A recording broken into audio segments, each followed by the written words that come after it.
guys are, you better be prepared to play against this one quite a bit. I think it will be the most popular deck in the room.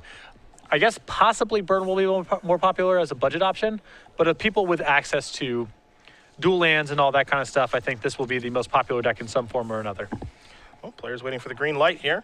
As we have been informed as well for our Modern Premier IQ, Jeskai Ascendancy combo is in the finals. Finally. Finally is right. That deck is way too good not to be over there. He complained that he only won on turn 2 once. You don't know Bobby that well. That's normal. Players will start off with Flooded Strands, new versus old, as here is a island and a passing of the turn. No creatures to start here for Rice. A little bit slow out of the gate.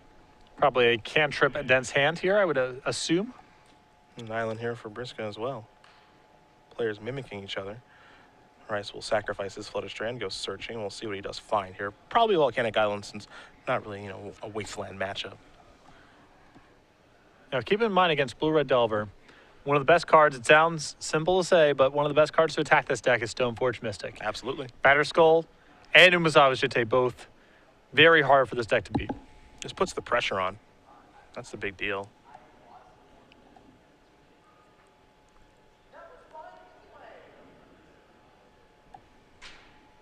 Let's see what Rice is up to on this turn.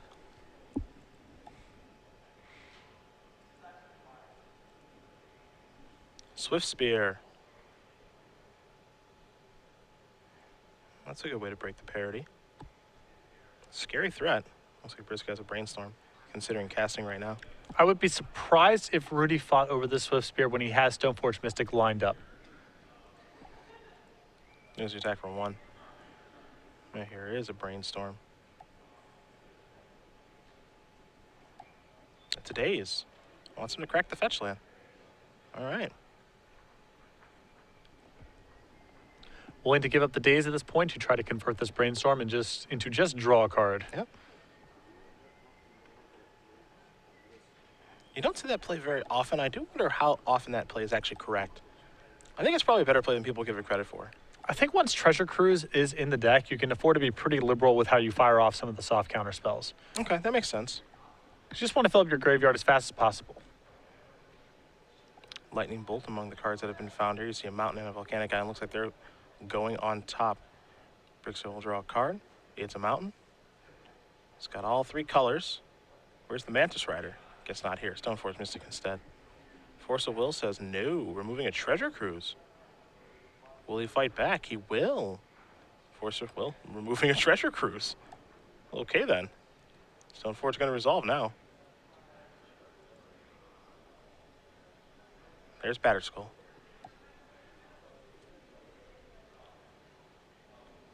I think that Rudy may have been better served that turn using a fetch land, because if the Stoneforge Mystic did not resolve, he would have been stuck drawing a needless land the following turn. There's a Lightning Bolt to go after the Swift Spear. It's a little risky. It's a 2-3 right now. If he played a spell, he could save it, but good to go. Volcanic, Lightning Bolt. See you later, Stoneforge. Pass the turn back, will Rice. Council's Judgment. There is a Flooded Strand. And back to Rice will go. Rudy in a position, though, to just hard cast his Batterskull. I've seen it before. Rice just passes the turn back. Interested to see how much patience Rudy wants to display. I think casting it right now into the face of something like Daze is unacceptable given how land heavy his hand is. But at some point, he will have to take a bit of a chance here getting it into play. Yeah, I think casting it, as you mentioned, face of Daze is probably a little bit unnecessary. Here's a Price of Progress. Well, he's going to sacrifice both of those lands. There's 2 copies of that card in Jared's list here. Sure. Briksza going basic hunting. His deck is armed with a lot of basics, that's for sure. Yeah, 3 islands, 2 plains, and a mountain. So he's able to search up what he needs. Take nothing from Price of Progress outside of the fetch lands. Dealing a little bit of pain.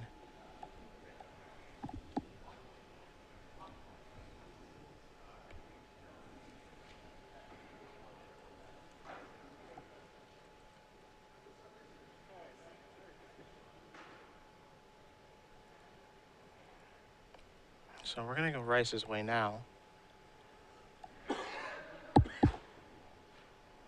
Again, just no clock out here. Again, this is a deck that does have 12 creatures, but he just has to be able to find any, really.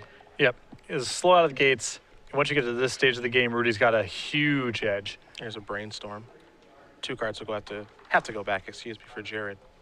Once you get past turn 3 or so without too much damage being done, I'll take the deck with Jace and Batterskull over the deck with Monastery Swift Spear. Bold.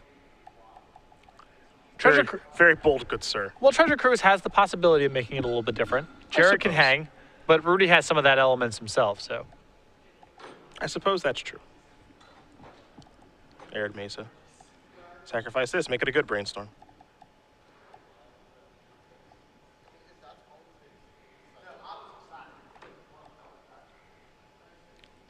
And that Cruz is, that's RFG.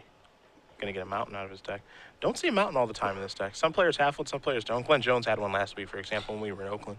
And I believe he said afterwards that he felt it was overall bad to have in the deck. Yeah, I don't think he was a big fan of it afterward.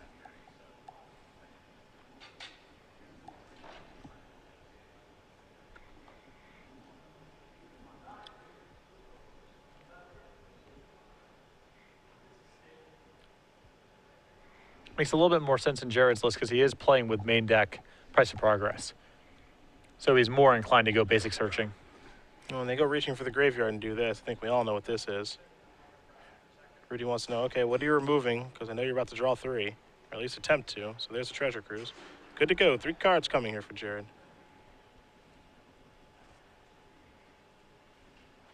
And now, Swifty. Beatdowns. Get you for 1. Rudy will draw a card. Copy a Dig Through Time. Looks like it's going to be a Council's Judgment. Get this off the table, or at least try to. That'll work. A lot of cards down there in the graveyard. Dig will be easy to cast. Curious to see if Rudy wants to do this now or later. I'm okay with waiting. I don't think he knows what he wants to find. Exactly. Information seems valuable to Rudy at this point. And Jared hasn't presented anything at this point to say, I need to dig through this particular card. He will cast it. There are the 6 cards that are removed. So look at the top 7. Of course, select 2, assuming this resolves.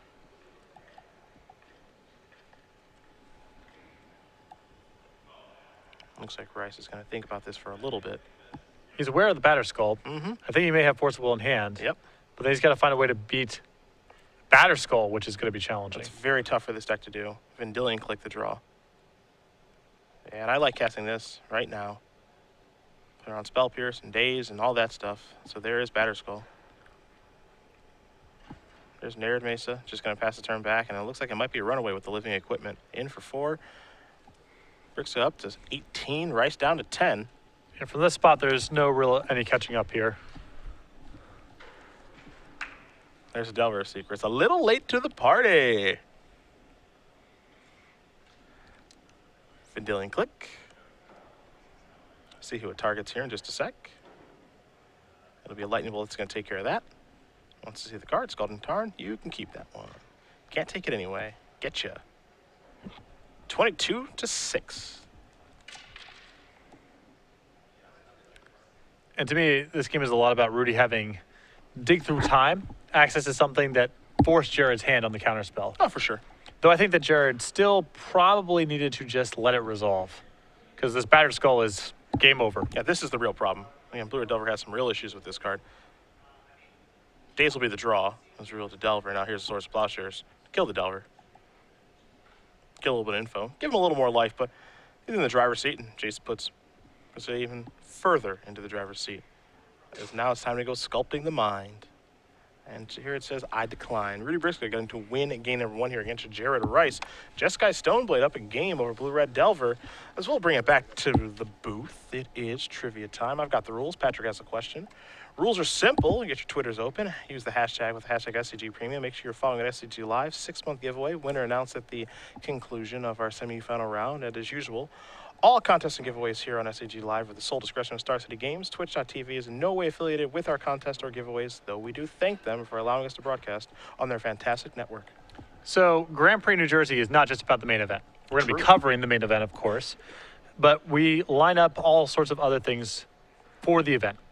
Among those are artists. And we are very excited to bring a special guest of honor all the way from England to sign at the show. Can you name that artist? I think they can. I think they can too. I have faith. If you can, hashtag the answer at hashtag SCG Premium. Make sure you're following at SCG Live, and we'll announce the winner at the conclusion of our semifinal round. See if anyone can beat Rudy. Goodness. Untouched. Yeah, And I lost think, yet. and you know, not to look too far ahead, but I think either matchup waiting for him in the finals will be solid. I think so too. Yep. I think so too. Looks like he's doing okay against Blue Red Delver. Take a look at the sideboards here. Jared Rice, 2 Light Trickery, 2 Museum Skin, 2 Blood Moon, 2 Smash the Smithereens, 2 copies of Flusterstorm, and then 5 Singletons in Grafdigger's Cage, a Red Elemental Blast, a Price of Progress, a Sulfuric Vortex, and a Pithy Needle. I like the needle a lot as it can answer Stoneforge Mystic, Jace the Mind Sculptor, and some other equipment at various points. The Sulfuric Vortex, very solid against Rudy's list. As we can note back from last round, Rudy without Wear Tear, it's hard for him to get non-creature permanents off the table, and Vortex is just generally good against control decks. I like the Red Elemental Blast. I think the 2 Flusterstorms are fine, good but not great. And the 2 Smash the Smithereens, I really want if I'm Jared because Rudy's equipment is enemy number 1. Other side of things, and we saw this last round we watched Briksza play.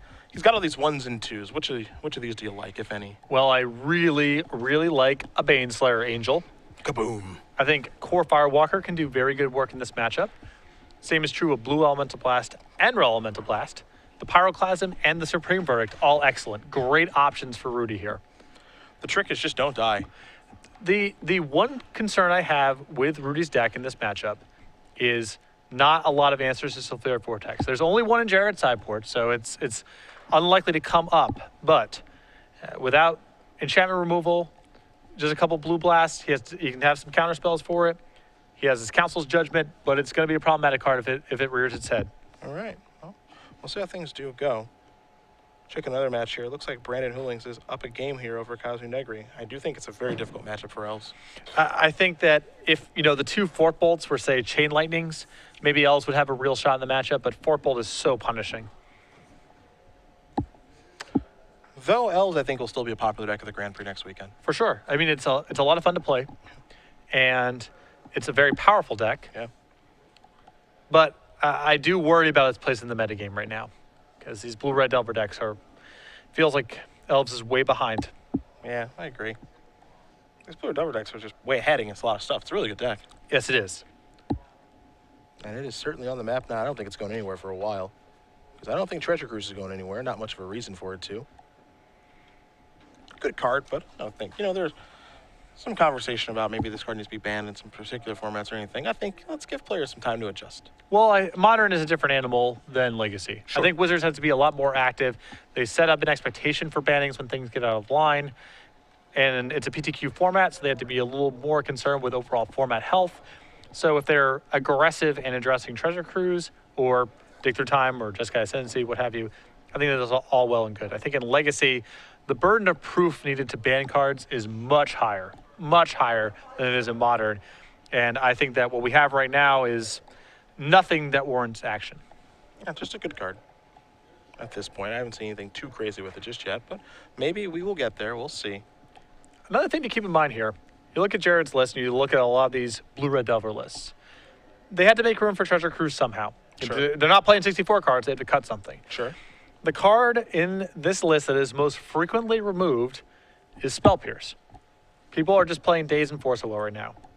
So if you want to capitalize on these decks, I believe it is worth exploring decks that are weak to Spell Pierce, generally speaking, that kill before Treasure Cruise can be online.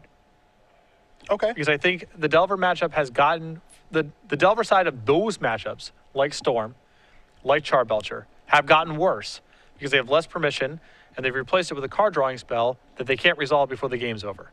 Or if they are resolving it, the Delver deck already won ages ago because they blunted the draw and now it's incidental wrap-up. Sure. And that makes sense. That does make sense. I see behind Rudy, the Boz. The Boz has such a presence when he stands behind someone. This is the first time. Now, I'll tell you why Boz didn't have a good weekend. It's pretty simple. He's got sleeves on. I know. So bad. I gotta talk to him about that. The results speak for themselves. No sleeves, W's. And we mean sleeves on the shirt, Of not course. on the deck. Yeah. Of course. The good people at Toy Wolves will have to have a conversation with their guy. I know. We know what he can do without sleeves. It's nasty. Boswell's a good-looking man, you know, just share it with the world. Absolutely. No one will begrudge you.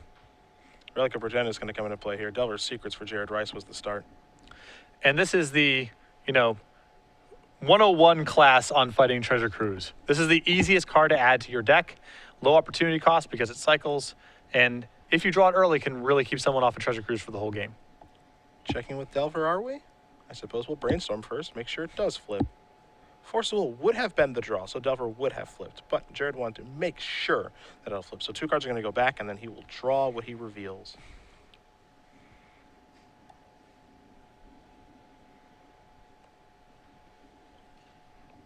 This game he actually has pressure. Last game he did not.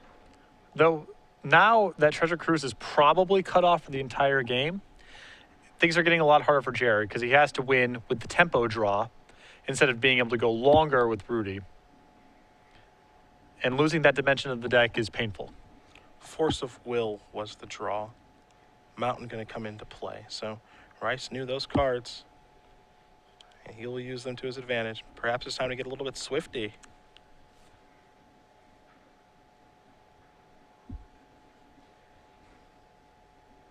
He also has a copy of Young Pyromancer in hand too, so can't cast that one yet this turn. But he will get swifty. And is Rudy contemplating picking a fight here? Wow.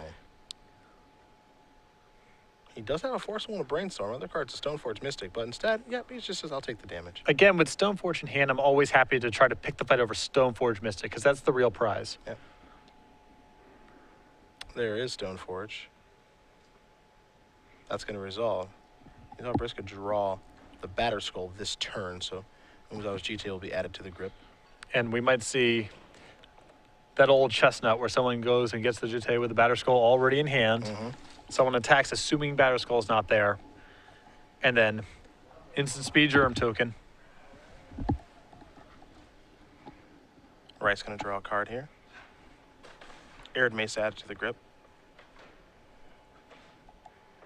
And see, he does have a copy of Force Will in his hand. I think the big problem here is that he may not have a blue card.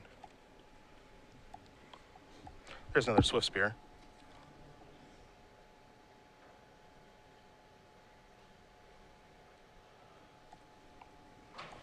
Now there's the Mesa. And I think that Jared might be playing here towards a Pithy Needle. Perhaps. And I think that's worth a fight here on Rudy's side because Yeah. he's under so much pressure. I think he really, really needs Stoneforge Mystic to live for this turn so he can slide Batter Skull in. It's so hard for this Blue Red Delver deck to beat it.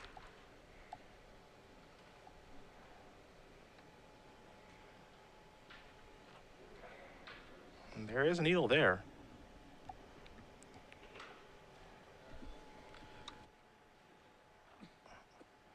And it will be cast. Briksza will force a moving a Brainstorm. I can't forget about the prowess triggers there on the Monastery Swift Spears. It's a lot of damage coming through. Yes, it certainly is.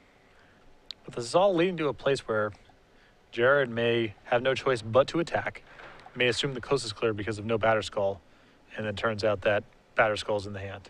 I'll tell you, Pyroblast is a big draw here.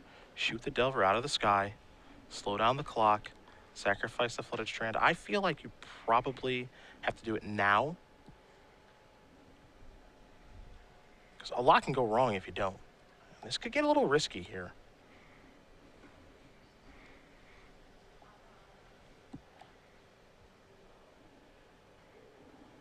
Let's see if this is probably Young Pyromancer. Yep. There's the attack. Sacrifice that. Now, if he has a Lightning Bolt here, Yeah. it's a disaster. That's why I think you have to sacrifice the fetch line right away. It doesn't look like Rice actually has one. There is nothing to be gained by waiting. Yeah. It's certainly averted disaster. This could have been really bad. Now it ends up being really, really good for Rudy. Batterskull comes in. It's going to eat the Monastery Swift Spear. He's going to gain more than he loses. And then he gets to attack with that thing. I think that Rudy is a pretty solid player overall, but this is by far the biggest hole in his game, is I think that he waits till the last possible second to cast Instance and exposes himself to some pretty needless risk as a result. And as you said right there, if Jared had ripped Lightning Bolt, the game might just collapse for Rudy in a spot where there's really no reason for that to happen. Batterskull's going to come in. Briksza going to gain 4. Looks like Rice is going to lose 4. I'm just going to pass the turn back. The ability to just slide a GT in. You see Rudy's hand, he does have the GT, a True Nemesis, and the beautiful Baneslayer Angel. An activation of Stoneforge, that'll put the GT into play. Quickly untap and draw. Scalding Tarn's going to come in, activate this. Remove that. Equip here. Swing there. And that's going to do it. Rudy Briksza going to win this match over Jared Rice 2-0, and he is moving on to the finals, where we will see who he's going to play against between Brandon Holdings and Kazu Negri. Holdings up a game right now with Blue-Red Delpher. Negri playing combo elves.